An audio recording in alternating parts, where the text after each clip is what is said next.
ఉమ్మడి తూర్పుగోదావరి జిల్లాలో గత 4 రోజులుగా కురుస్తున్నటువంటి అందాలకైతే ప్రముఖులైతే కట్టిపడేస్తుంది. మనకి ఆంధ్ర ఊటీగా పిలువబడే కోనసీమ ప్రాంతంలో కూడా మంచు విపరీతమైన మొత్తం సూపర్లను అయితే కనువిందు చేస్తుంది. ఒక పక్కన గోదావరి తీర ప్రాంతం, అలాగే కొబ్బరి చెట్ల మధ్య అయితే వస్తున్నటువంటి సూర్యకిరణాల మధ్య మంచును చీల్చుకుంటూ వస్తున్నటువంటి సూర్యకిరణాలను చూసి అబ్బురపరుస్తున్నటువంటి పరిస్థితి ప్రధానంగా కోనసీమ జిల్లాలో కూడా కనపడుతుందని చెప్పాలి. మనకు తెలిసిందే, సంక్రాంతి వెళ్ళిన నుంచి కూడా చలి తీవ్రత మరింత ఎక్కువగా అయింది. దీనితో నేపథ్యంలోనే గత కొన్ని రోజుల నుంచి కూడా మంచు విపరీతమైన దట్టమైన మంచుతో మొత్తం రహదారులు కావచ్చు, అలాగే పంట పొలాలు కావచ్చు, మొత్తం అంతా కూడా కప్పివేస్తున్నటువంటి పరిస్థితి ప్రధానంగా ఉంది. ముఖ్యంగా ఈ యొక్క ఉదయం తెల్లవారుజామున వెళ్తున్నటువంటి వాకర్స్ ఎవరైతే ఉన్నారో వాకర్స్ కూడా ఈ యొక్క మంచు విపరీతమైన కురుస్తున్నటువంటి మంచుకైతే చాలా ఇబ్బందికర పరిస్థితులు ఉన్నప్పటికీ అలాగే పలు జాగ్రత్తలు కూడా తీసుకోవాల్సిన అవసరం అయితే ఉంది. అంటే ముఖ్యంగా జాతీయ రహదారులపైన మంచు కురుస్తున్నటువంటి మంచుకైతే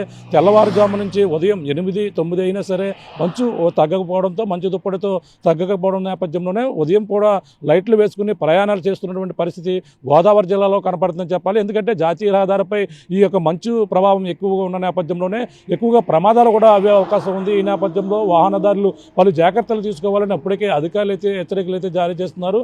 అంతేకాకుండా ఇప్పుడు ముఖ్యంగా కోనసీమ జిల్లాలో కురుస్తున్నటువంటి అమలాపురం కావచ్చు, ముమ్మడివరం, అలాగే రాజోలుతో పాటు అలాగే కొన్ని ప్రాంతాలు ముఖ్యంగా గోదావరి తీర ప్రాంతంలో ఉన్నటువంటి ప్రతిదీ కూడా ఈ కురుస్తున్నటువంటి మంచు అందాలకైతే ప్రకృతి ప్రేమికుల్ని కట్టిపడమే కాకుండా ఒక ఆంధ్ర ఊటీని ఏదో తలపిస్తున్నటువంటి పరిస్థితి. ఎందుకంటే మనకి ఈ యొక్క మంచులో మనకి సరదాగా ఎంజాయ్ చేసేవారు ముఖ్యంగా ఈ యొక్క లంబసింగి కావచ్చు, అరకు, పాడేరు ఇటువంటి ప్రాంతాలకైతే ఎక్కువగా ఊటీ వెళ్తుంటారు. కానీ అటువంటి అందాలు మన కోనసీమ జిల్లాలోనే గోదావరి తీర ప్రాంతంలోనే కనువిందు చేస్తున్న పరిస్థితి ఉన్నప్పటికీ ఈ యొక్క మంచు వల్ల పలు ఇబ్బందులు అయితే ఎదుర్కొంటున్నారు. అంటే ఉదయం తెల్లవారుజామున వెళ్ళే ప్రయాణికులతో పాటు అలాగే పనులకు వెళ్ళే వారు కూడా చాలా తీవ్ర ఇబ్బంది పడుతున్నారు.